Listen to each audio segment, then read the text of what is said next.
muchas gracias a todos por venir. Siempre da mucho gusto ver que en Logroño la gente viene a los actos culturales, están bastante llenos. Viví muchos años en Madrid y era raro encontrarse una sala así porque a veces hay tantas cosas que la atención se dispersa y las cosas no tienen el impacto que deberían tener, ¿no?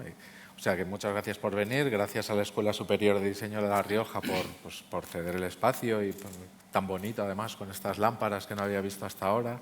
Miguel quiere llevarse una casa, ya nos ha comentado. Gracias al Festival Cuéntalo por organizar todos los años este macrofestival de 2 semanas que trae cantidad de artistas gráficos, literarios y performativos y de todo tipo, ¿no? Que también es muy de agradecer en una ciudad de provincias que parece que siempre estamos acomplejados y a veces tenemos cosas muy interesantes, y gracias al Ayuntamiento que es el que está un poco detrás de todo esto y que también hace un esfuerzo importante, no solo de organización, sino económico, ¿no? El tema es el dinero y creo que es importante decirlo. No sé si habéis leído no sé si viene aquí, en la presentación un poquito no sé cómo llamar, del programa del Cuéntalo de este año, escrita por Juan García, que andará por aquí, supongo. Habla mucho de dinero y creo que os va a gustar mucho. Os recomiendo que lo leáis porque son cosas de las que no se habla nunca y ahora tenemos un festival de 2 semanas para hablar sobre ellas, sobre el dinero en concreto. Tenemos 3 invitados hoy y yo, 3 invitados y yo. Voy a empezar por el final, por Miguel. Miguel Brieva, seguramente lo conoceréis, yo creo, porque su trayectoria como artista es bastante prolongada ya en el tiempo. Yo lo conocí con su fanzine titulado precisamente Dinero, que luego se recopiló en un libro. A partir de ahí salieron bastantes libros de él en Reservoir Books, ¿no? Bienvenida a la Tierra. La verdad es que ahora aquí en público se me olvidan los títulos, así que Memorias de la Tierra, Lo que me está pasando, La gran aventura humana, etcétera. Sí. Un dibujante para mí excepcional, o sea, tienes una mano increíble, ¿no? Y aparte también un satírico de primer orden, digamos que El Roto si El Roto fuera bueno, ¿no? Porque hombre, no seas así de duro con El Roto. Voy a empezar duro, siempre certero El Roto, ¿no? Siempre certero. Yo le tengo mucho aprecio. Bueno, no importa, yo no. Luego podemos hablarlo. Luego nos damos. Luego afuera. podemos hablarlo. De hecho, bueno, yo no voy a hablar. Sí, yo sé que vosotros leña. Sé que tenéis obra del Rote también. Sí, que te metas ya directamente con artistas de la colección, me parece indignante. Quería empezar fuerte y eso, que haya debate físico incluso, si hace falta. Miguel aparte también es músico, es muchas cosas y, por cierto, tenéis una exposición en la sala de exposiciones del Ayuntamiento bastante extensa, muy currada. Hemos estado ahora viéndola y, os aconsejo mucho que vayáis a verla. Hay muchas cosas más que hablar de Miguel. Es artista gráfico, ha colaborado en muchísimas revistas y publicaciones. No voy a mencionar porque son muchas, pero creo que tenéis aquí un poquito la información básica sobre él, ¿no? También está con nosotros Óscar Hormigos, a quien yo reconozco que no conocía porque se mueve en un ámbito que no es el que yo controlo, ¿no? Que es, no sé si llamarlo la curaduría de arte o no sé si curaduría, pero aquí pone que eres Chief Creative Officer, a saber exacto. Qué es eso, a ver cómo lo traduces, cómo traducirlo. Simplemente, director creativo. Sí, es una dirección creativa. De la colección Solo, que es un proyecto artístico, digamos, que para una persona como yo lo entiendo como una especie de museo, pero creo que es muchas más cosas, además. Sí, ha variado bastante, pero hablaremos de eso. Sí. Luego, eso es, nos cuentas un poquito qué es exactamente, ¿no? Tiene más de 900 obras, he leído, hay artistas muchos que yo no conozco para nada, pero hay algunos como El Roto que forman parte de la colección. Hay algunos como El Roto y como admiras. Otros muy relacionados con el mundo de la ilustración y del cómic que yo sí que controlo un poco más y que me parecen muy potentes, ¿no? Yo tenía aquí apuntado, a Raymond Petillon, por ejemplo, que es un auténtico ídolo, a Suehiro Maruo, ¿no? Japoneses muy locos, que a uno les sorprende que haya en una colección de arte contemporáneo, llamémosla así, este tipo de obras.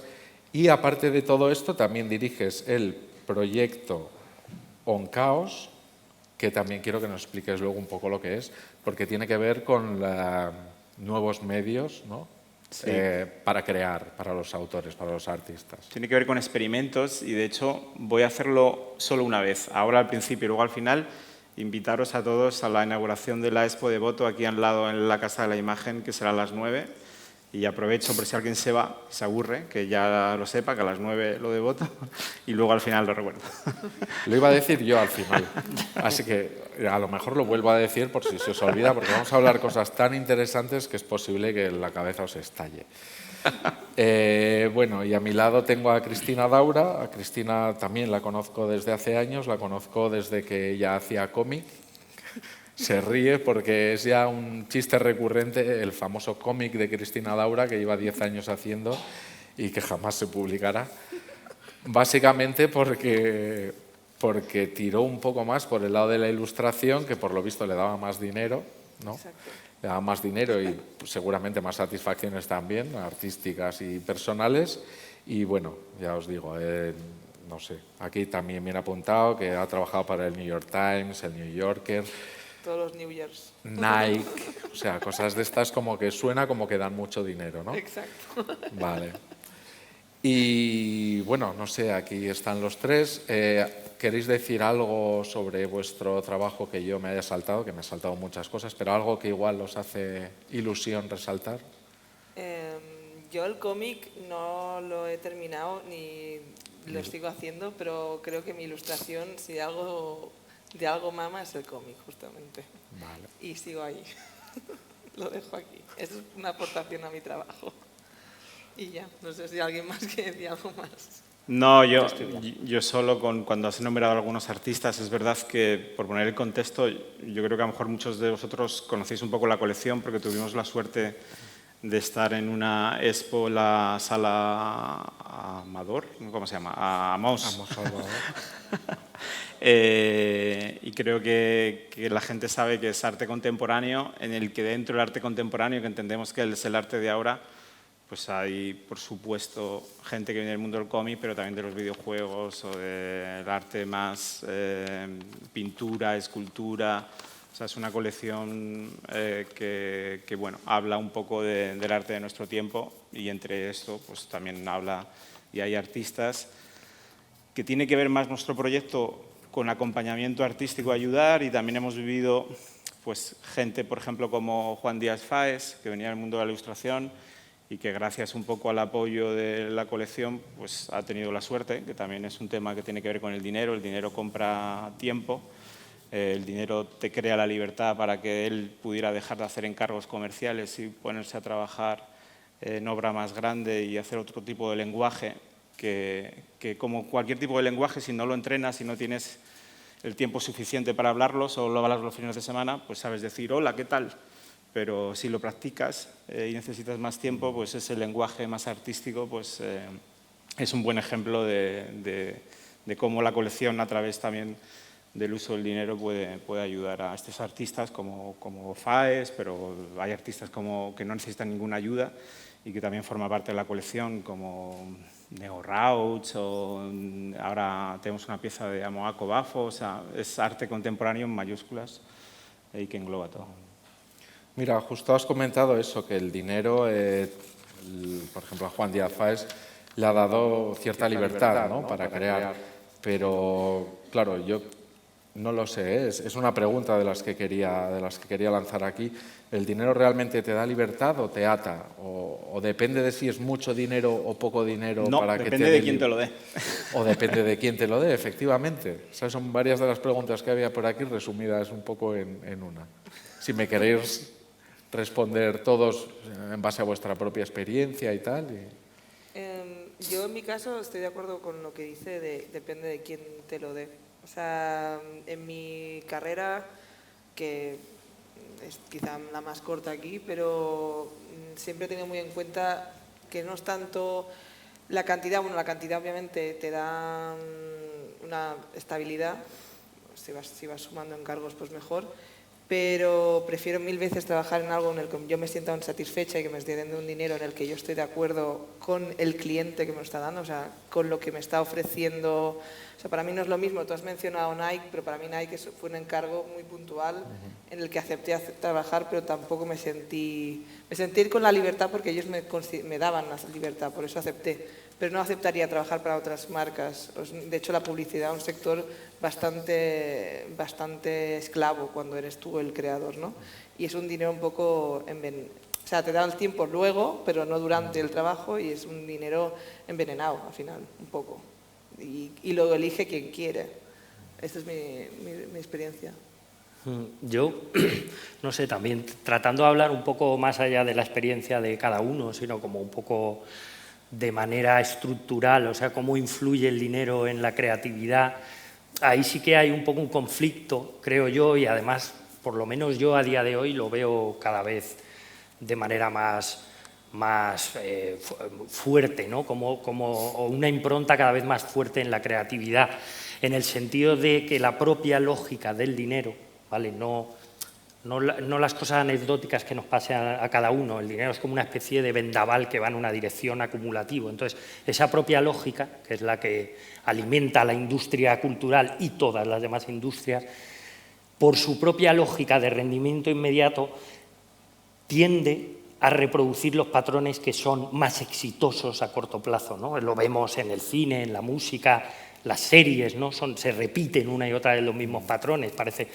Nunca ha habido mayor creatividad, mayor cantidad de gente creando en la historia de la humanidad y, sin embargo, es muy paradójico la cantidad de patrones idénticos que se repiten una y otra vez, y ahí sí que está habiendo una injerencia de la, quizá no malvada por parte de nadie, pero sí de esa propia lógica subterránea del dinero, ¿no? Esa necesidad del rendimiento o del beneficio continuo hace, digamos, que le introduce un cierto miedo ya profundo en los propios que dirigen estas industrias, ¿no? Esa es mi sensación, y por eso yo veo un creciente empobrecimiento que contrasta con la cantidad de profusión de creación que hay, ¿no? Es una cosa paradójica, lo dejo ahí, creo que es una cosa problemática de la que todos más o menos intuimos, ¿no? Y ahí claramente hay una relación un poco perversa de cómo el dinero está modulando o está empequeñeciendo el rango de la imaginación humana. Yo creo que ha empezado pues, estoy totalmente de acuerdo con lo que dices, pero paradójicamente, por la doble paradoja, no sé si esto tiene un nombre, es muy interesante porque lo vemos mucho en la colección, ¿no? Como muchas colecciones, como muchos museos tienen cosas muy parecidas, como todo el mundo está en un mercado, ¿no? Que intenta, ¿no? El coleccionista, ¿no? Del lado en el que estoy yo, intenta coleccionar cosas que vayan a ser avaladas o que vayan a ser vistas por el este. Pero fíjate, en esa rueda de hámster en la que estoy de acuerdo contigo, creo que la única manera, o por lo menos la que nosotros hemos encontrado para salirte de ahí, para tener libertad, es el dinero. Es decir, cuando tienes dinero no necesitas seguir la mecánica del dinero. David Cantoya y Ana Gervás, que son los dueños de la colección, tienen dinero suficiente para no necesitar generar más dinero. Es un proyecto de mecenazgo, no están en ese proyecto para ganar dinero, están en ese proyecto por su amor al arte, aunque a la gente le resulte difícil de entender, porque todo el mundo piensa que la gente que tiene dinero tiene que tener una segunda... no, mucha gente que viene a la colección. El otro día hubo un señor que daban dando con los pasos para decir, pues estáis en Puerto Alcalá, tantos metros, esto no puede ser amor al arte. Digo, qué difícil de creer que alguien pueda hacer eso simplemente por ayudar, ¿no? Siempre se le buscan segundas, ¿no? Interpretaciones, parece que siempre hay teorías para todo. El otro día escuché de alguien que decía que si éramos una especie de logia, que bueno, o sea, increíble las historias que se montan alrededor ¿no? Porque alguien con dinero puede hacer eso. Y creo que muchas veces el dinero es el problema y la solución. Es decir, que en esa paradoja a la que tú hablas, poder hacer una colección como la nuestra, que se sale del sistema y que no se hace de la manera convencional ni busca agradar a la convencional, o no tiene, porque es dinero privado, que seguir, por ejemplo, que pasa mucho con las instituciones públicas, ¿no? Que no hay libertad en lo que se tiene que tener o lo que se tiene que comprar. Yo creo que la verdadera libertad es cuando tienes dinero, porque entonces puedes romper eso. Cuando realmente tienes dinero suficiente, creas lo que te da la gana. Cuando un artista ha llegado a tener lo que necesita para vivir, tiene la libertad para decidir que ya no quiere hacer lo que la gente está esperando que haga, o que ya no tiene que seguir lo que la galería le dice que haga porque es lo que va a vender. O sea, yo creo que todo el sistema, queramos o no queramos, en el mundo del arte, por lo menos que yo vivo, está fuera supuestamente del dinero, pero el dinero forma parte del mercado del arte. Y eso, negarlo es no querer ver una obviedad. Pero paradójicamente creo que la salida a eso muchas veces es que el dinero te puede dar la libertad, puede pagar tu tiempo para que tengas la libertad de hacer cosas que no necesitan venderse ni comercializarse en el corto ni hacerlo. Claro, pero fíjate que justo has dicho que, claro, esta gente, como tiene el dinero, tiene esa libertad de poder proponer hacer una colección, digamos, con esa libertad. En cambio, claro, si la cultura humana a día de hoy se sustentase en el mecenazgo, que me parece surrealista, pero podría ser, pero como se fundamenta en empresas, ¿vale? Y las empresas ya no tienen esa libertad que tienen a lo mejor un mecenas.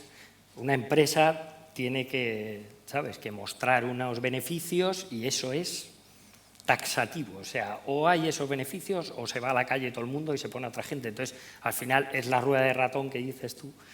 Digo, de la gran mayoría de lo que nosotros consideramos como cultura. Es verdad que el gran arte, quizá en el que os manejáis más vosotros, ese sí está, digamos, en otro, funciona en otra liga, es otra liga paralela, pero la liga, digamos, de la cultura que digamos, generalista, ¿no?, del cine, de la música, de los cómics, de la ilustración, de todo eso, eso sí que se vehicula más a través de las empresas. Y ahí las empresas funcionan un poco como las instituciones, o sea, tienen ese mismo tipo de cerrazón marcada por otras lógicas que no son las de la libertad. Por eso, bueno, lo que comentas me parece cierto, pero es verdad que es que no, eso estaría guay si hubiera cientos de mecenas como estos, por ejemplo, en este país, ayudando a toda la gente creativa, ¿vale? Claro, pero tampoco vais a elegir a todo el mundo. O sea, al final, claro.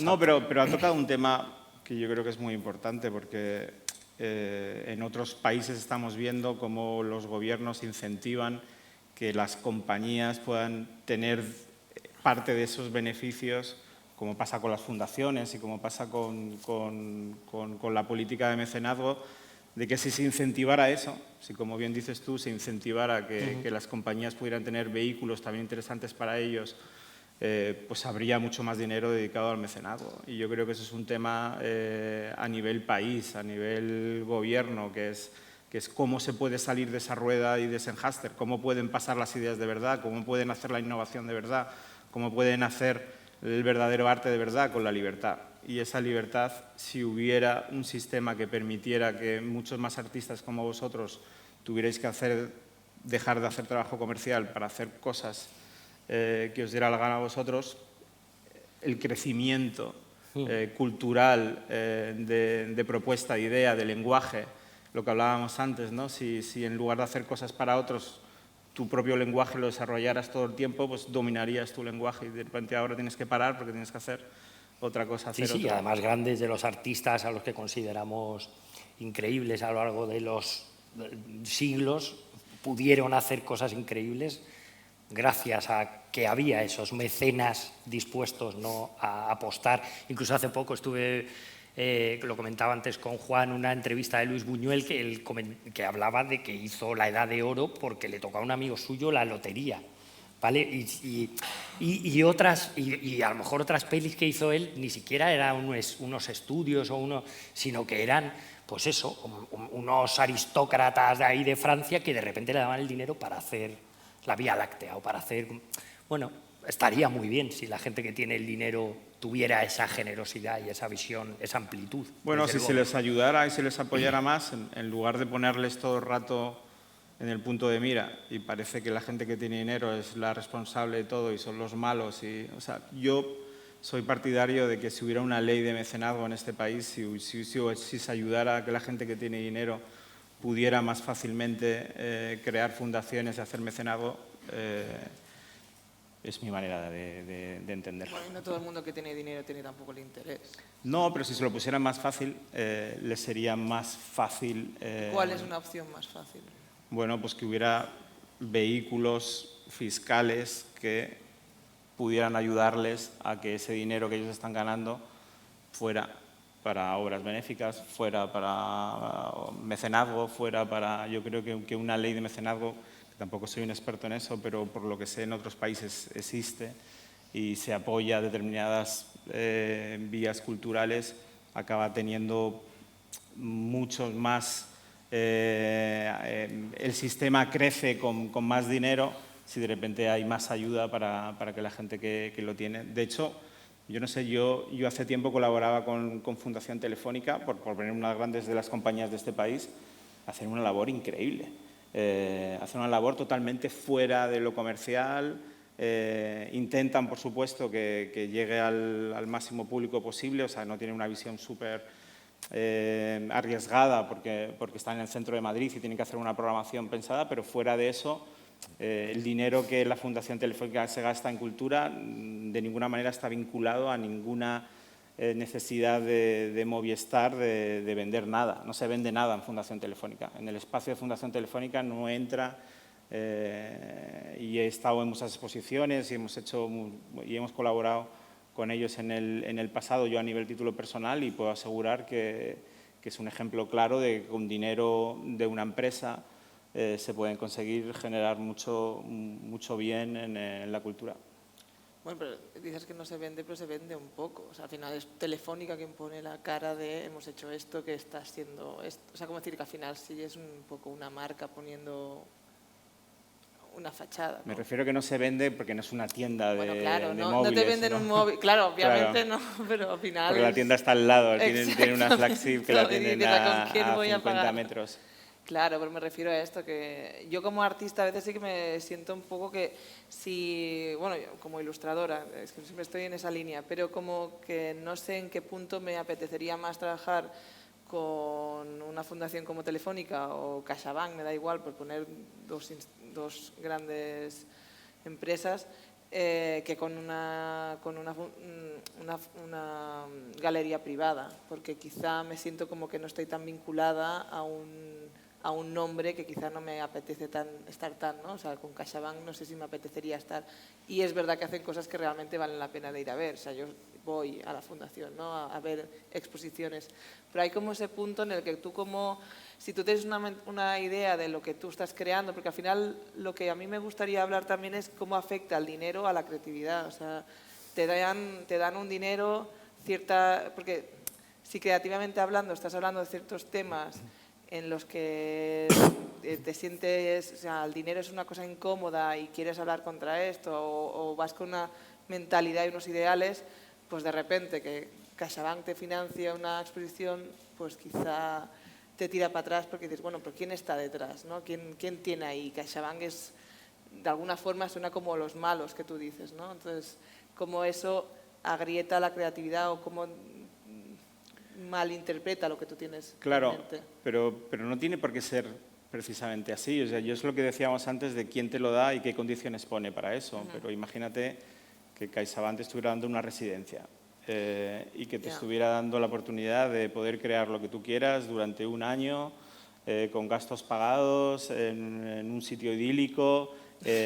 Bueno, pero es que... Claro, pero eso me suena como a manzana, así como tentación, pero que a la vez digo, ¿pero qué hay detrás? ¿No? Claro, pero efectivamente sé que hay detrás, nosotros en nuestro caso que hemos hecho residencias, lo que hay detrás es que luego hay obras que se quedan en la colección y el resto de obras que se las queda el artista. Es decir, hay una contraprestación porque siempre se intenta que se genere también algo de cara a la colección. Ya. Yo te he ayudado, pues oye, si en este año de producción de piezas hay alguna de las piezas que pueden formar parte de la colección, pues genial, porque también te viene bien a ti y te ayudamos a crecer y te ayudamos a hacer formatos o a hacer cosas que no hayas podido hacer antes. Claro, si esto va a servir para que el artista luego se convierta en alguien que dice, no, es que en Colección Solo lo que creemos firmemente es en el fin del mundo y todo lo que tienes que hacer tiene que ser con una temática concreta, es decir, claro, ese intervencionismo del que da el dinero, eso es un problema, efectivamente, depende de cómo se haga y lo que haga. Lo que yo digo es que muchas veces la manera en la que se puede salir de ese círculo es desde las instituciones, también desde lo público, por supuesto, pero que yo pienso que desde lo privado, que si se les apoyara más para que hubiera una ley de mecenazgo que pudiera ayudar a las compañías a ayudar más, habría más posibilidades de que existieran más residencias, que si estuvieran más cosas libres, que no estuvieran contaminadas por esto.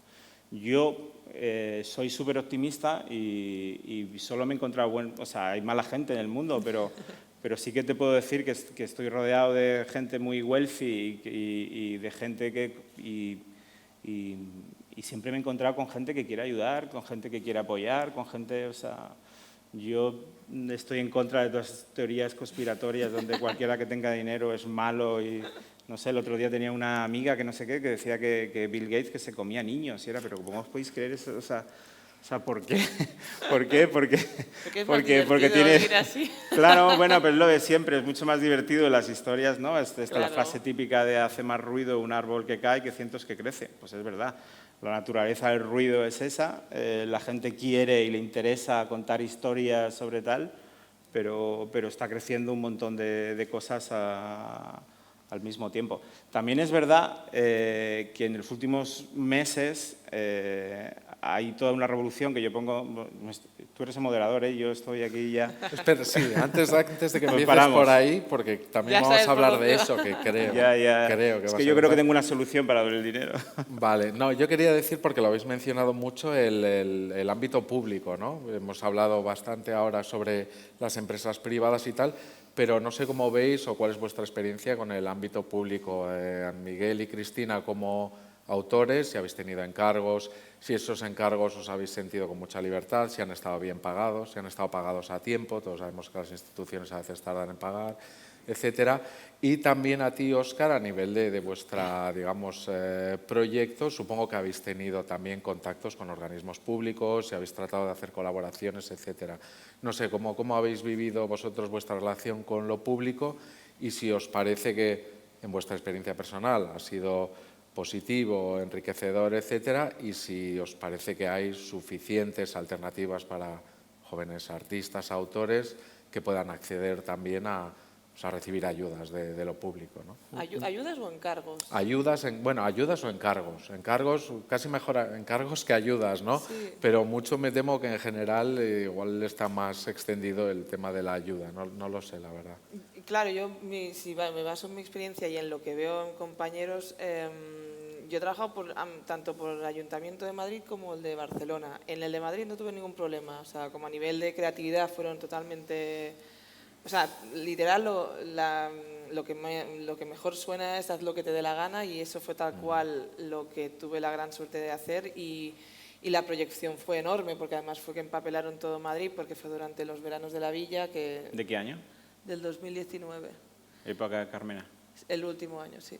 Y fue un gozo porque también lo que ocurre es quién está detrás, ¿no? El director de arte en este caso pues te da una libertad enorme a hacer lo que quisieras. Y lo único que me cortaron un poco las alas, al final sí que, o sea, cortaron las alas, que es muy relativo, pero como que al final han de justificar algo, no todo el mundo va a estar contento con lo que realices, pero bueno, como que se ve que había hecho algunas ilustraciones que veían un poquito violentas, pero bueno, también es mi línea. Entonces, lo otro en Barcelona no fue el revés, es que al final no, también es el director de arte y toda la gente que ha de opinar, ¿no? Entonces, yo creo que en institucional hay mucha gente opinando, que bueno, en lo privado también, pero bueno, quizá en lo institucional son más correctos. Igual hay que contentar a más gente o a un público más amplio. Sí, y depende del encargo, pues yo qué sé, en mi caso una cosa es Veranos de la Villa y lo otro que me encargaron por el Ayuntamiento de Barcelona fue los carteles contra la violencia de género. Claro, son temas diferentes, pero con la violencia de género tuve más problemas por chorradas como colores, por ejemplo, ¿no? Como que el rojo les parecía muy violento y cosas así, me parecían, bueno, que total, que en mi caso un póster que no se entendía y ya está. Como que de eso, el hecho de que fuera la institución marcando, al final lo que hace es que transforma tanto la imagen que a mi gusto ni se entiende el mensaje. Pero bueno, esta es mi experiencia. Y no sé, Yo he tenido un poco... Ah, bueno, perdón, y pagan a tiempo, eso sí. Eso es importante. Sí, yo creo que pagar mal, a veces te puede pagar mal una empresa o una institución. O sea, también yo creo que es un poco cuando haces cosas de gran envergadura, tanto para una empresa privada como para una institución, ahí empiezan a verte quizá más con lupa, ¿no? O sea que yo en mi caso, como he hecho más cosas de perfil menor, no de gran impacto, no de grandes campañas, en general ha habido un acuerdo tácito de libertad, con lo cual yo no he tenido una mala experiencia, pero por recoger un poco y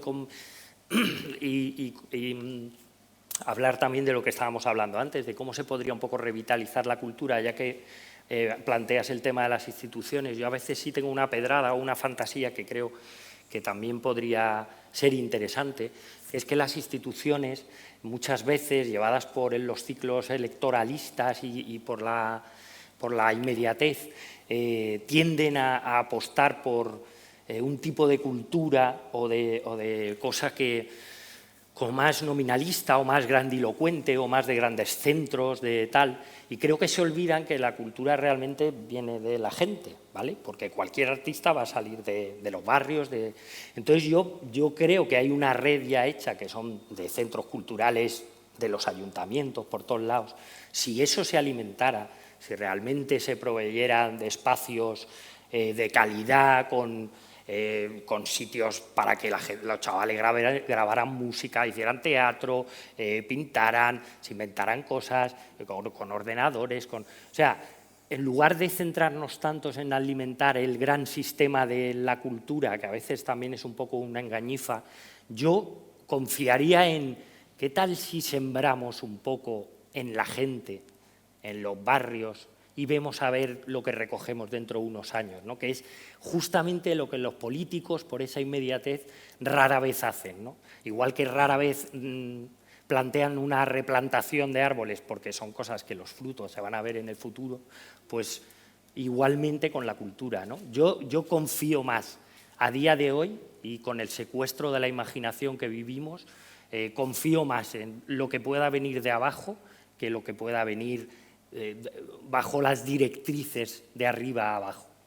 Eso me da bastante, me escama bastante. Óscar, no sé, vuestra experiencia con... Nuestra experiencia es que la cultura necesita a todos, a los de abajo, a los de arriba. Va a sonar muy fácil, pero mi experiencia es esa, necesita lo público. O sea, yo creo que también este debate que hay sobre lo privado y lo público, necesita a ambos.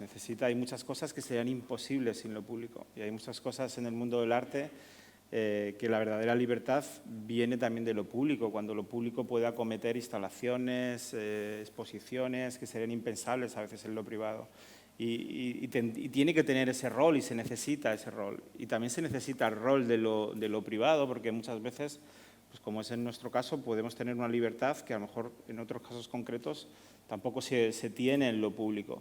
Y hay cosas buenas y malas en ambos lados. O sea, yo creo que nada es perfecto, pero el sistema se enriquece cuando todos colaboran. Nosotros tuvimos la suerte, en el caso de Madrid, de hacer una colaboración público-privada con un tema que nosotros llevamos coleccionando durante los últimos 5 o 6 años, que es que hemos coleccionado distintas obras sobre un cuadro icónico como el Jardín de las Delicias del Bosco.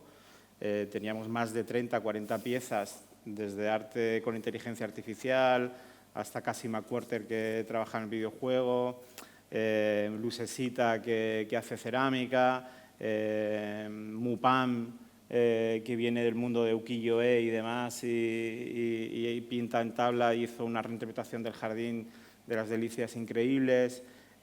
Bueno, muchos artistas que en nuestro espacio, que tenemos un espacio maravilloso, por lo que estáis invitados a venir en Puerta de Alcalá, no está pensado para que sea un espacio público que pueda venir mucha gente, es un sitio más privado, más vulnerable. Bueno, en 5 meses pasaron más de 100.000 personas por la Expo el año pasado, y eso que fue con aforos post-pandemia. Y fue una experiencia buena porque lo público pudo ofrecer un espacio como el Matadero, que le cuesta muchas veces tener contenido de calidad, entradas gratuitas. Nosotros invertimos en que fuera una experiencia a nivel expositiva lo mejor que se pudiera, y el Ayuntamiento puso la parte que pudo para hacerse, ¿no? Ha sido el caso igual con Logroño. Yo creo que esas colaboraciones donde colecciones privadas pueden dotar de contenido y no son sospechosas por eso, ¿no? Porque de repente es que cualquier cosa de esas. Yo me acuerdo en la rueda de prensa que estaba Andrea Levy, que ahora está en Madrid, el PP, y preguntaban sobre la colaboración público-privada, decir, bueno, ¿qué pasa cuando lo público apoya a lo privado, ¿no? Está generando un valor para lo privado. Entonces, todo el rato, cuando se están intentando hacer cosas, que es, bueno, pues ya que tenemos una colección de manera gratuita, la ofrecemos para que los ciudadanos y más gente la pueda ver y pueda adquirir ella, de repente ya estamos en el otro lado y somos vistos como, bueno, estos tíos en el fondo lo que están buscando es que se revalorice la obra, que lo que están haciendo es que en el fondo que el espacio público le genere valor a lo que hace, entonces lo público no puede generar valor a lo privado. Entonces, todas esas conversaciones donde se ve todo el rato lo malo y tal, yo debo ser naif y debo ser una persona fuera de este mundo, pero vivo lo contrario, vivo que son relaciones win-win, donde ambos ganan y donde pueden hacerse cosas buenas colaborando. Sí, pero lo que pasa es que, claro, la experiencia que tenemos todos en la vida es que todos trabajamos por dinero, ¿no? Entonces yo entiendo que mucha gente pensará, bueno, si están colaborando con lo público es porque van a sacar algo a cambio. No me creo que estén dedicando tiempo, recursos, esfuerzo en ceder las cosas y tal sin sacar nada a cambio. Quiero decir que entiendo que la gente tenga estos recelos, que no tienen por qué ser fundamentados, que no tengan ninguna razón de ser, pero bueno, en cierto modo es comprensible, ¿no? Pero claro, creo que todos sospechamos que el dinero es una cosa que al final, como nos cuesta tanto conseguirlo, en cuanto hay una relación en la que hay un trabajo y un dinero de por medio, siempre hay recelos y hay sospechas, ¿no? No sé, debe ser que yo he conocido tanta gente buena en el mundo, más que mala. He conocido mala, pero tanta gente más buena que mala, que sí que he visto muchas veces que hay gente que hace las cosas por amor, por amor al arte. Y en lo público también. Es sorprendente. Yo he recobrado la confianza en el ser humano viendo gente de la administración pública, como puede ser el caso de la directora artística del Matadero, que no puede haber mayor dedicación, voluntad, interés en hacer las cosas bien y en hacerlo por el amor a los artistas, sufriendo lo que no está escrito con las dificultades y las burocracias de las administraciones. Y hay gente maravillosa en lo público y haciendo cosas increíbles de los ayuntamientos, como es el caso aquí con Juan en Logroño, que conozco bien, y que se dejan el alma y la vida por hacerlo. Y en lo privado igual. O sea, yo creo que hay mucha gente que se mueve con ese interés, y más cuando hablamos de creatividad, cuando hablamos de cultura y cuando hablamos de arte. Bueno, por cambiar un poquito de tercio, que hemos hablado mucho igual de sus instituciones, de tal. Antes has mencionado la inteligencia artificial y a mí me interesa porque por fin tengo delante a alguien que sabe un poco lo que es, cómo funciona el arte creado con inteligencia artificial. También controlas el tema de los NFTs, que es otra cosa, que es un concepto que también me cuesta aprender y a lo mejor a mucha gente también. Y a mí me gustaría, por un lado, que tú nos hablases al final de lo que es eso y que primero quizás nos hablasen mejor. Cristina y Miguel de cómo lo perciben ellos como artistas, digamos, analógicos, tradicionales de toda la vida, cómo lo perciben, si lo conocen, si les interesa y bueno, eso, qué sensaciones tienen al respecto y después tú que nos expliques un poco qué es exactamente y qué crees que puede aportar al arte. No, perfecto, porque estoy tan flipado con eso que no pararía de hablar. O sea, que voy a hablar vosotros. Por eso he preferido que hablen ellos primero, porque sé que si no... Yo la inteligencia artificial, a mí me hace mucha gracia. Lo que se está generando, por ejemplo, en mi estudio, yo trabajo dentro de un estudio que somos cada uno bastante de diferentes palos, pero hay una que está, o sea, nos está dando, o sea, está invitando a gente que crea a través de inteligencia artificial a que expliquen su experiencia porque se han metido 100%. También es gente que viene de trabajar sobre todo con herramientas 3D o muy metido en lo digital, con lo cual supongo que tienen ya la mano, o sea, la cabeza mucho más abierta a ver qué te puede ofrecer este tipo de herramienta. Que me parece muy interesante, es que yo he visto eso, mezclas tan extrañas y gente que ha acabado generando hasta portadas de discos o que empiezan a hacer videoclips con inteligencia artificial. Sí me causa un cierto miedo porque al final es una cosa nueva y bueno, pues este rollo de las máquinas y todo este rollo, pues al final también dices, ¿cuándo nos van a sustituir? Pero puede ser más bien una herramienta de, bueno, vamos a crear cosas, ¿no? A veces uno está estancada en casa sin saber muy bien en una encrucijada creativa y eso puede ser una herramienta más para generar ideas que tú no sabías cómo irlas planteando. Los NFTs ya para mí es otra liga que yo ya sí que estaré encantada de escucharte porque me resulta un lugar muy extraño. O sea, no acabo de comprender cómo se vende, claro, al final es algo no palpable, entonces me causa como cierta incógnita, igual que el Bitcoin. O sea, al final una cosa la relaciono con la otra porque al fin me van de la mano y me da extrañez, pero bueno, también obviamente es desde la no experiencia. No sé, Miguel. Yo lo he descubierto muy recientemente porque yo estoy siempre un poco empanado. Bueno, la inteligencia artificial es bastante, o sea, las obras sí, o sea, sé que realmente... pero por ejemplo no sabía que había esa variedad de inteligencias artificiales gráficas o pictóricas o lo que sea, plásticas, ¿no? Funcionando ya, hay musicales, de escritura, de todo. Y de hecho yo he estado jugando un poco este verano porque lo descubrí y con mi pareja nos pusimos ahí a tontear. Bueno, me pareció un juego curioso, pero también me puse a pensar un poco que en principio los seres humanos, la tecnología, y no estoy en contra de la tecnología, por ejemplo una guitarra española es una tecnología punta y me parece fundamental y muy buena, ¿no? Pero en principio las máquinas, los humanos las pensamos para hacer justo aquellas actividades que a lo mejor no se nos dan muy bien, como fundir metales pesados en una fundición o construir cosas complejas o mover toneladas de tierra, ¿vale? Todo ese tipo de cosas para que nuestros cuerpos, digamos, o nuestras mentes no están a priori preparados, ¿no? En cambio, hay una serie de cosas que a los seres humanos se nos dan muy bien, que es la creación. La creatividad probablemente es la curiosidad, ¿vale?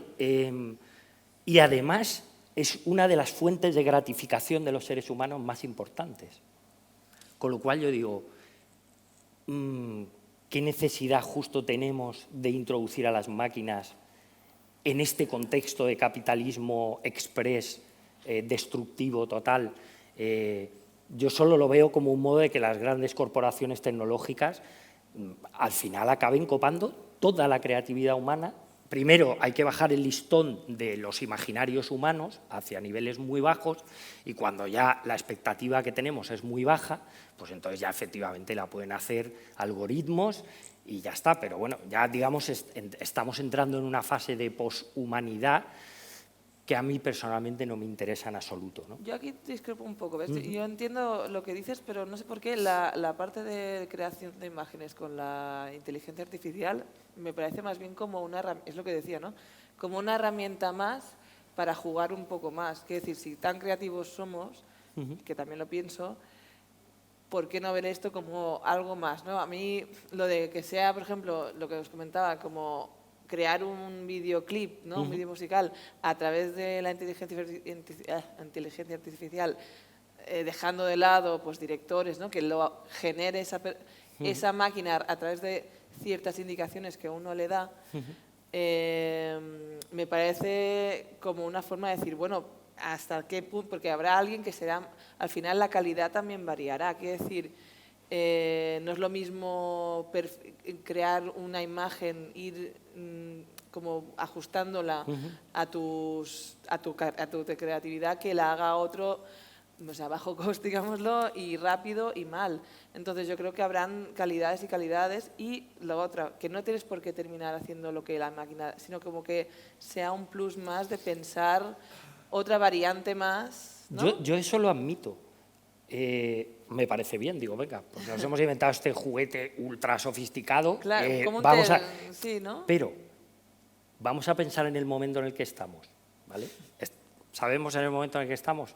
Sí. Los últimos 8 años han sido los más calurosos de la historia, ¿vale? Y todo esto es por las emisiones de CO2 y por el consumo energético desmesurado que tiene la humanidad. Vale, pero es que eso se va a acabar, porque la energía barata se ha acabado. ¿Vale? Estamos ahí. Con lo cual yo digo, si tenemos una energía limitada y además no debemos emitir muchas más emisiones porque es casi como cometer un suicidio colectivo, ¿no sería más inteligente racionar un poco en qué quemamos todos esos combustibles que todavía vamos a seguir quemando? ¿Vale? Porque también ya lo sabemos lo que está conllevando las nuevas tecnologías, el desarrollo de Internet galopante, o sea, está consumiendo unas cantidades crecientes de energía, una energía que va a ser inexistente en los próximos, crecientemente inexistente en los próximos años.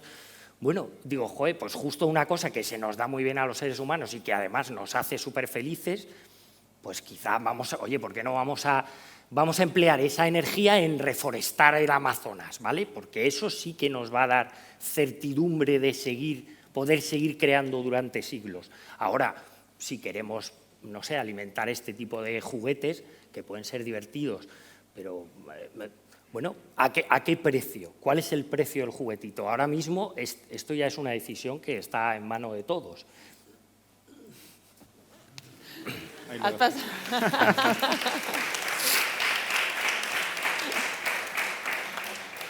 Óscar, te toca levantarlo.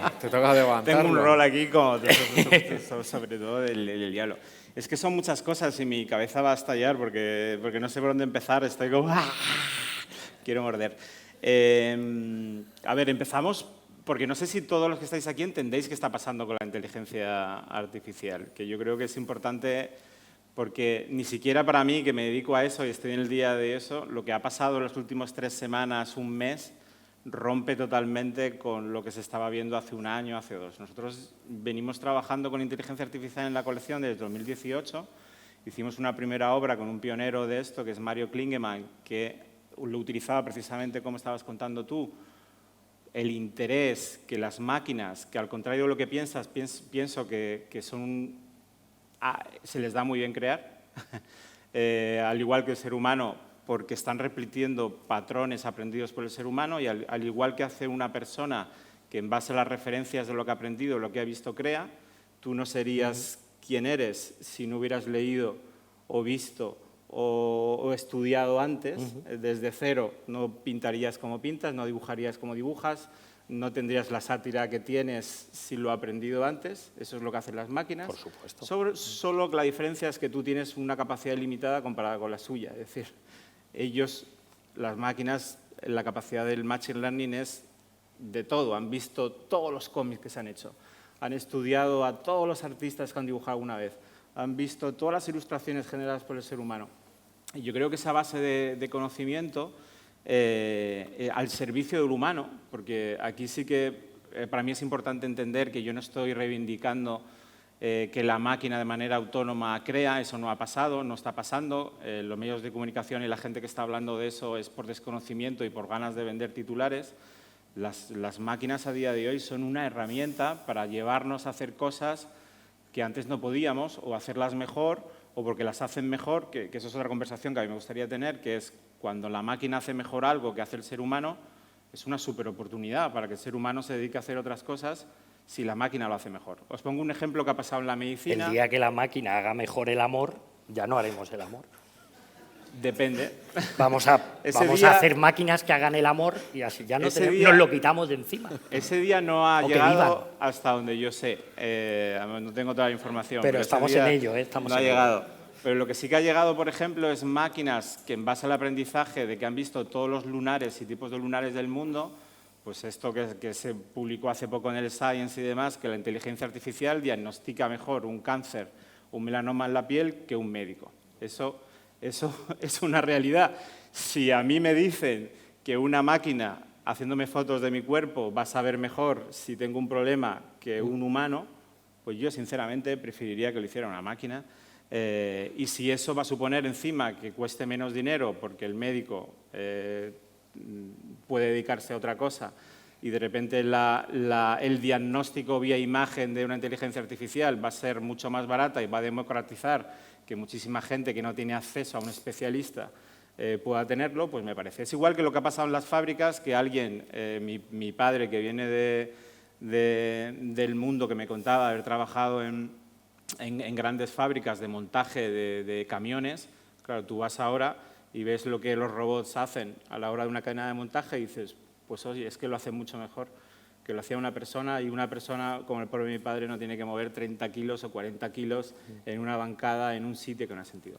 Si queremos reivindicar la parte romántica de qué guay que solucionan los humanos, pues para mí no tiene ningún sentido. No, yo justo he hablado de que las tareas penosas era para las que se pensaron. Pero a lo mejor hay tareas penosas que tú haces que las podría hacer una máquina. Ostras. No sé. Por ejemplo, yo te pongo el ejemplo de lo que está pasando ahora.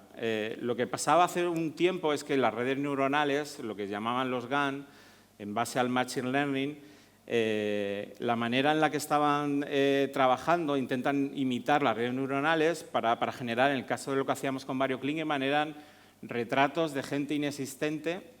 La máquina había aprendido todo lo que se había generado de grandes maestros europeos entre el siglo XVII y el siglo XIX y repetía nuevos retratos inexistentes de esa época. Pero eso no tiene ningún valor, porque para eso ya estaban el Rembrandt de la época. Hacer un nuevo Rembrandt, ¿qué sentido tiene, no? Lo que el artista lo estaba utilizando es como herramienta al servicio de la creación para que a través, él inventó un término que es neuralismo, que es voy a meterle palos en la rueda a la máquina para que intente hacer obra original con una estética surrealista, ¿no? Él, por ejemplo, interesado en la belleza de lo convulso, lo que hablaban los surrealistas, en la deformación, en la multiplicidad, en que no haya balance. La máquina propone cientos y miles de imágenes constantes, de manera ilimitada, que nos llevan a visitar sitios que no habíamos estado antes a nivel estético. Es decir, para él es una musa. Él le va entrenando a la máquina, le va diciendo como una herramienta. Como herramienta que es, eso es lo que pasaba hace unos años, ya os cuento lo que pasa ahora. Como herramienta que es exactamente el mismo debate que decías tú y que ya ha pasado en la historia del arte, que todo el mundo ha vivido, bueno, nosotros no hemos vivido, pero que se conoce, que es la fotografía. La fotografía a principios del siglo XIX, si no me recuerdo mal, en 1836, perdonadme si me equivoco, pero cuando aparece el daguerrotipo, aquello es visto como una aberración, como es ciencia, ¿no? Es como, esto no puede ser arte, esto es una máquina, ¿no? Porque durante mucho tiempo el ser humano había pensado que el único que era capaz de plasmar esa realidad, ¿no? Y que el buen artista era el que abría una ventana de la realidad y era capaz de enseñártela, pues de repente abre la posibilidad de que aparezcan nuevos movimientos artísticos, aparece otra nueva manera de pensar, porque a lo mejor no tiene ya sentido copiar la realidad. Que tú puedes seguir queriendo copiar la realidad, ole tú. Sí, aquí está Antonio López, están millones de artistas que tienen toda la libertad del mundo para seguir haciendo eso que una fotografía podría hacer. La fotografía le costó 100 años que fuera considerada arte, porque al principio la gente rechazaba y sigue haciendo un montón de rechazo como si fuera algo menor, como si fuera, ¿no? De repente vas a una gran feria de arte, la fotografía ocupa un porcentaje bajísimo porque sigue pareciendo, ¿no?, que aquello tiene menos mérito, porque lo hace una máquina. La fotografía no la hace la máquina, la fotografía la da tu mirada, la fotografía la da, de nada sirve que todo el mundo tenga una cámara en el bolsillo. Todo el mundo puede hacer fotografías, pero no todo el mundo hace una obra de arte con una cámara. La inteligencia artificial es la nueva cámara.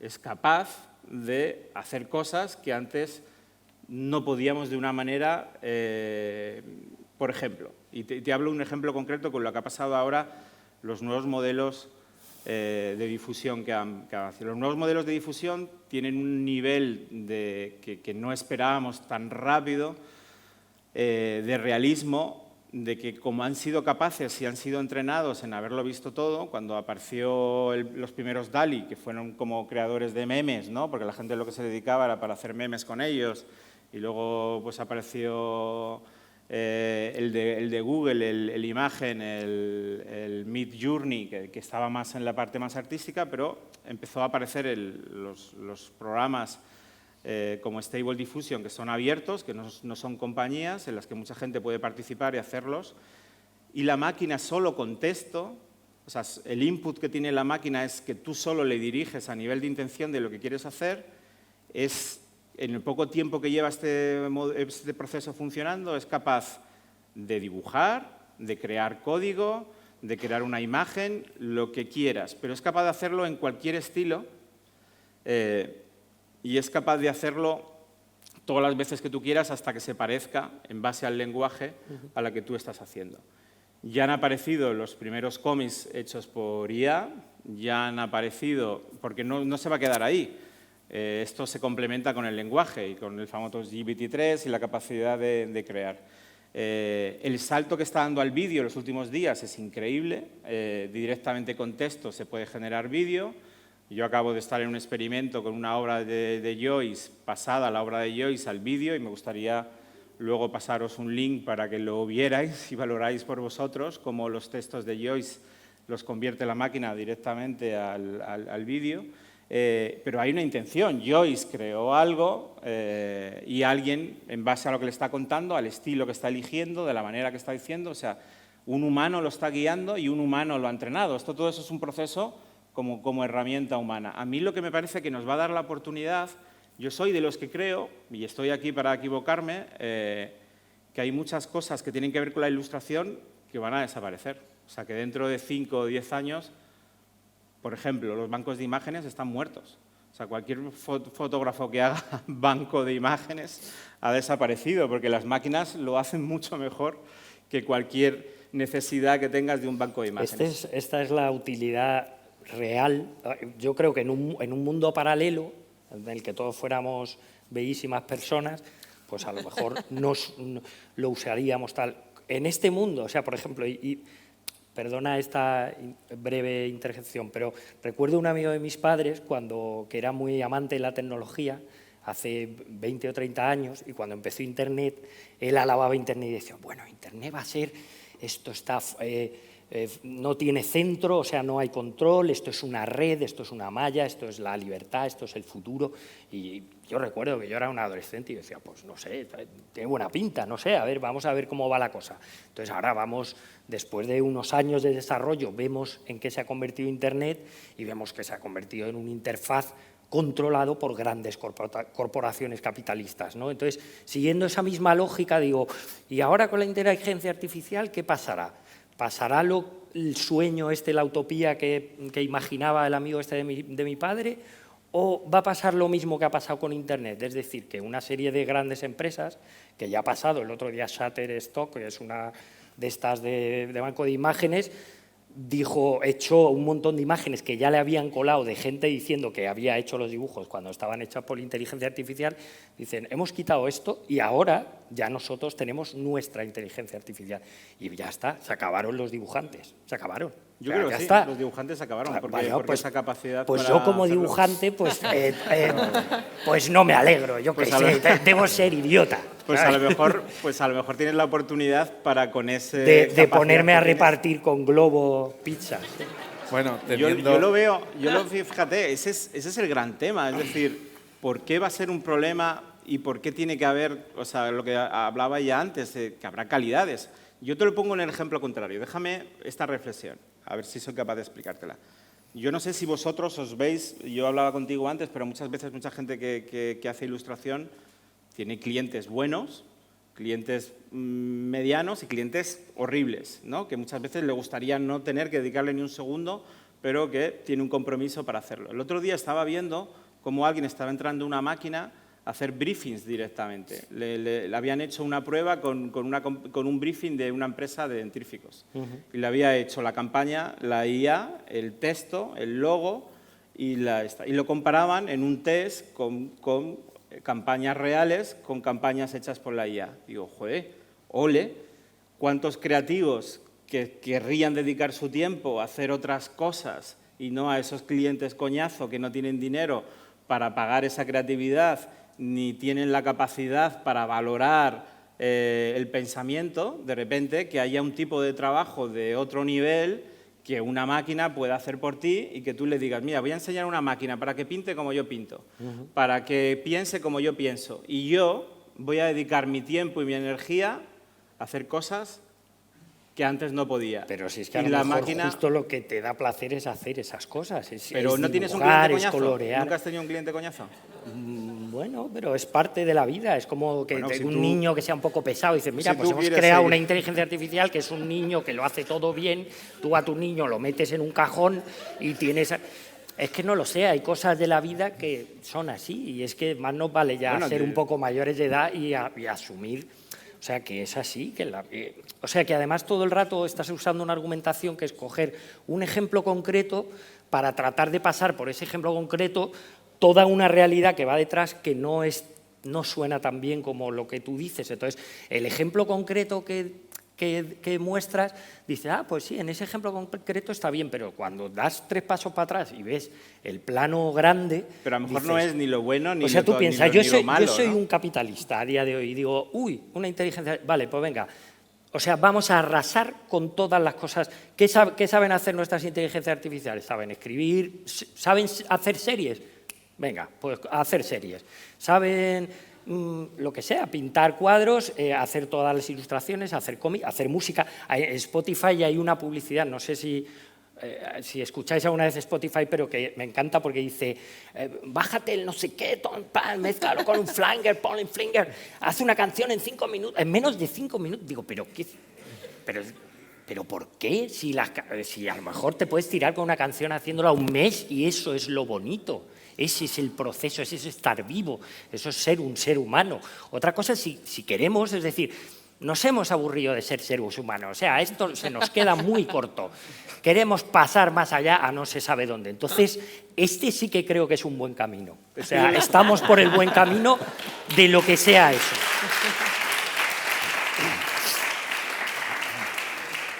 A ver, yo quizá peco de ingenua. O sea, a mí me gusta mucho el debate, desde aquí lo estoy viendo y diciendo, me quedo con ambos, ¿eh? O sea, pero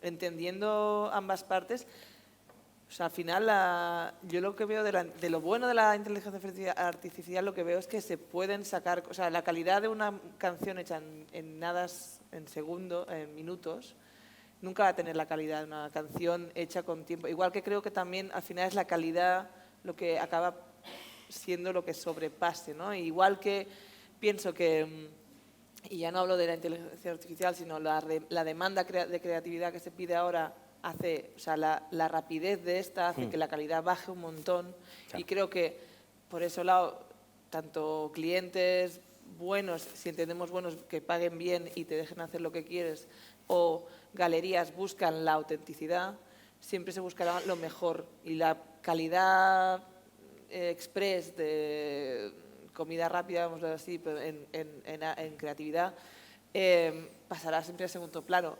El problema es la forma en que eduquemos a las personas, sobre todo si hablamos de educación a chavales más jóvenes y tal, que realmente buscan siempre lo más rápido y lo más barato, sobre todo, ¿no? O sea, a mí me causa más bien como, y volviendo al tema del dinero, lo que me causa mucha, sobre todo pánico, es pensar en generaciones más jóvenes a la mía, aunque yo ya tengo 34, o sea, bastante más jóvenes, que a mí me asombra mucho porque muchas veces miro o por puro placer de cotillear cuentas que yo detestaría seguir, cuentas me refiero a Instagram, y veo lo que buscan y es como esa rapidez y eso, sobre todo lo económico, y esa parte es la que a mí me da miedo porque pienso que buscan una calidad, entre comillas, ¿no? Una camiseta X o una canción X hecho rápido tal, pero que el valor pasa rápido y no se entiende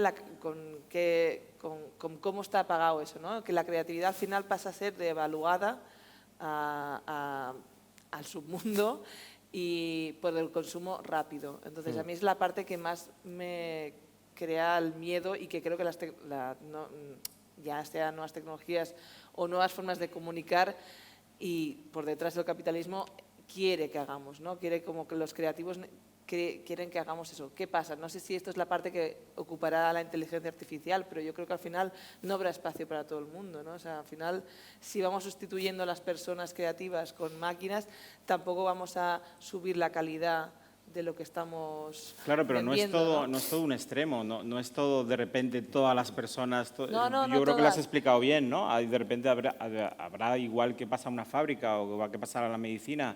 Es una auténtica revolución. O sea, el ser humano ha ido evolucionando todo el rato a base de tecnología y esta tecnología, una vez más, está al servicio del ser humano. Y la tecnología en sí mismo es una herramienta, es absurdo porque es como un cuchillo. En manos de un asesino, pues te mata, en manos de un doctor, pues te cura, pero Claro. es que en sí mismo decir que una tecnología en manos del capitalismo, ¡guau!, Bueno, va porque a siempre ser que hablamos lo del peor. capitalismo suena En como manos, terrible, claro, sí, porque sí, lo sí, es, claro, ¿no? Pero claro. que me refiero... Pero que hay muchas cosas buenas que han pasado de Internet. Claro, Cuando hablabas sí, de antes, sí, de tienes que no es claros y todo ni oscuros. bueno ni malo, es que es una zona de grises donde las cosas no son tan simples. O sea, Internet ha venido para quedarse y el mundo es mejor con Internet y es peor con Internet. Yo le digo a mi hijo de 9 años muchas veces que, obviamente, como niño que es, está fascinado por todas las pantallas, y eso es lo que pasa con los jóvenes, que ya han mamado esto, pero yo le digo, no te encariñes mucho porque tú vas a vivir un mundo sin pantallas. Ya está, él dice, papá, estás loco. Yo digo, yo prefiero ser sincero contigo y ya está, para que no te llames a engaños, disfruta ahora que todavía las hay. Por tanto, yo no apostaría todos nuestros, todo lo que tenemos a ese caballo, porque como ese caballo no, ¿vale? El caballo de la hipertecnología, que se alimenta de energía, vuelvo a decir, porque llega un momento como nos hemos hecho tan ingenuos que creemos que la nube es etérea, que es lo que decían al principio, ¿no? Ya consume más del 5% de la energía mundial y creciendo. O sea, que es un escenario en el que bueno, pues dices, bueno, que no vamos a tener esto, o sea, si las condiciones de posibilidad de este escenario que yo me estoy montando requieren de una energía infinita e indefinida y ya hemos acabado con toda la energía del planeta prácticamente, o sea, me gustaría, incluso imagínate que fantaseara con ello, cómo me gustaría que todos tuviéramos robots como la Guerra de las Galaxias. Pero es que no se dan las condiciones materiales de posibilidad y eso es una cosa que nuestra sociedad está constantemente mirando hacia otro lado, como si fuéramos niños de 3 años. Entonces, bueno, quizá ha llegado el momento de abrir un poco los ojos. Es verdad que se nos ha quedado ya un poco estamos ahí encorvados con las pantallas, ¿vale? Pero es que eso es lo que apuntan los hechos materiales constatados por los científicos, ¿vale? Que es a lo más que nos podemos fiar en este mundo, ¿vale? Entonces, yo por eso prefiero no alimentar fantasías. ¿Pero las células fotovoltaicas no son tecnología? Sí, pero las células fotovoltaicas, si tú entiendes todo su proceso de construcción y todos los materiales raros que requieren, no es que sean malas, es que por sí solas no son capaces de sustituir la energía, lo que se llama energía barata, que son los combustibles fósiles, el gas y los hidrocarburos, ¿vale? Eso había mucho debajo de la tierra, nos lo hemos consumido prácticamente todo en los últimos 150 años. Y por eso hemos contaminado el planeta. Y por Sí, es así, eso es lo que dice la ciencia. Si ahora ya, fíjate que es la ciencia la misma que está generando la inteligencia artificial que a ti te fascina, es decir, que no podemos cuestionar lo que dice la ciencia. Pero si no es separar la inteligencia artificial de la tecnología al servicio del ser humano, coincidirás conmigo de que nos ha llevado a donde estamos. Hay muchas teorías, si queréis. O sea, lo que pasa es que puede ser un debate muy largo y ya quizá meterse en aguas cenagosas. Estamos apartando así un poco además no sé si largo, nos vamos ya. Volvamos, pero es fascinante el debate. Hablemos de la recesión. Por cierto, también yo pensaba cuando hablabais de las inteligencias artificiales, de que sí, pues siempre va a ser preferible, digamos, de alguna manera, como decíais, quizá la calidad que da ese ser humano, que da una calidad más alta, etcétera, bueno, la van a preferir a la de la máquina, que quizás se queda en un nivel más bajo. Bueno, yo mucho me temo que lleva mucho tiempo educándonos a conformarnos con calidades Claro, muy pues medias, muy bajas en el arte, en la ropa, en todo. Pero esto es lo que yo todo, venía... absolutamente. De hecho, es lo que yo quiero insistir. Es a mí lo que me da más miedo es lo rápido que se ha devaluado la educación creativa o la educación de mirar, la educación de valorar lo que tenemos en un sentido duradero. O al menos con no unas ideas volátiles que pasan rápido en el campo, o sea, o el consumismo rápido. O sea, ya directamente, cuando una vez me intentaron meter en trabajar con una empresa de ropa, me lo llamaron como fast fashion. O sea, ya con el nombre te lo decían todo directamente. Dije, madre mía, es que no me meto allí ni que me paguen millonadas. Y lo digo honestamente, hablando del dinero, porque esa es la otra parte, lo fácil que es como creativo caer en estas trampas, para mí al menos, no sé. Bueno, yo creo, no sé, llevamos ya 1 horita y algo, creo. ¿Alguien del público tiene alguna pregunta? Espero que sí. No hemos hablado ni de las NFTs. No nos ha dado tiempo porque es que os no, enrolláis un NFTs, que montón. son contaminantes. Pero sí, mira, tenemos un par de preguntas. No, está la chica esta ahora mismo. Sí. Disculpe.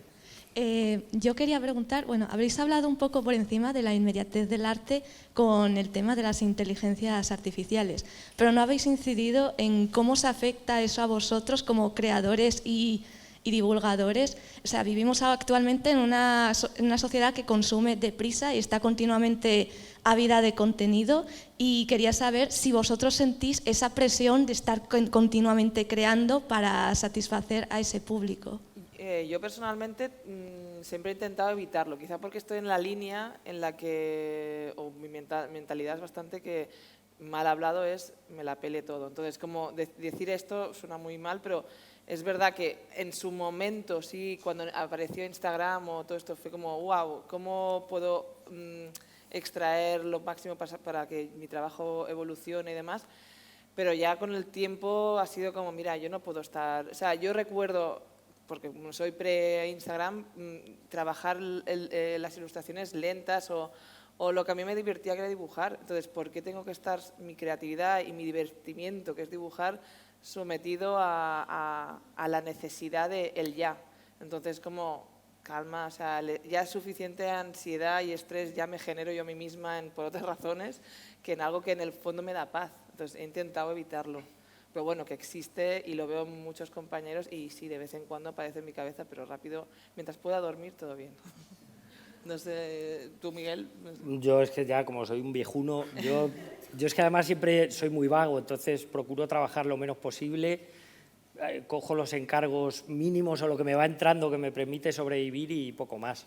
Y también a mí ya me llama, pues no me llama nunca una empresa para que haga publicidad, tampoco trabajo haciendo publicidad, pero digamos que ese tipo de trabajos son los que te exigen, ¿no? Como yo creo que la publicidad, ese rollo creativo, eso sí es muy demandante, a mí me volvería loco y tendría que tomar toneladas de cocaína y cosas así. Entonces prefiero llevar una vida más relajada y eso.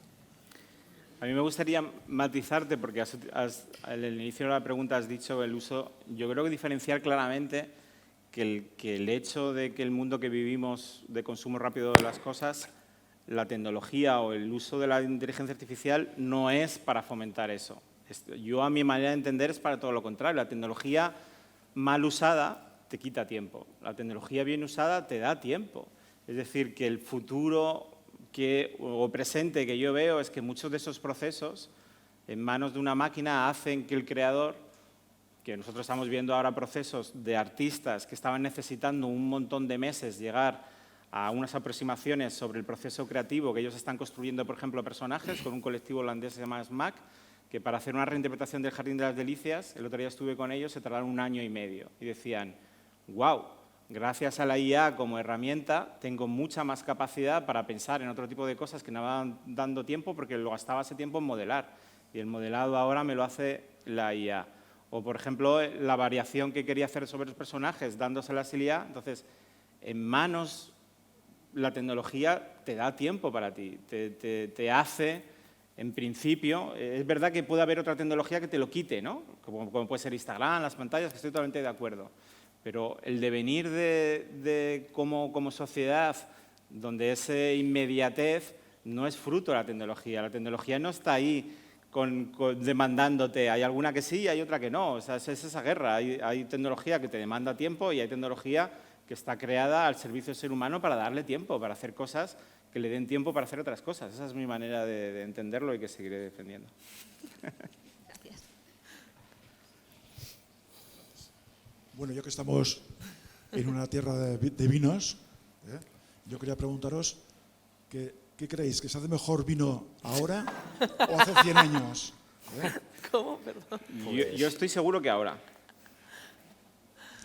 Efectivamente, hay vinos de autor y lo que estamos comentando, una herramienta es importante siempre que se use bien. Si no, estaríamos viviendo en el Monte Cantabria, en las cuevas del Águila, aquí al lado del Ebro. Entonces, todo para el arte, para todo, pienso yo que es importante la herramienta para cualquier cosa. Y hoy en día cualquiera de nosotros tenemos vamos ahora a nuestra casa y si nos quitan todo lo que es tecnología, o en el coche mismo, pues nos han hecho la puñeta. Gracias. Muy bien dicho.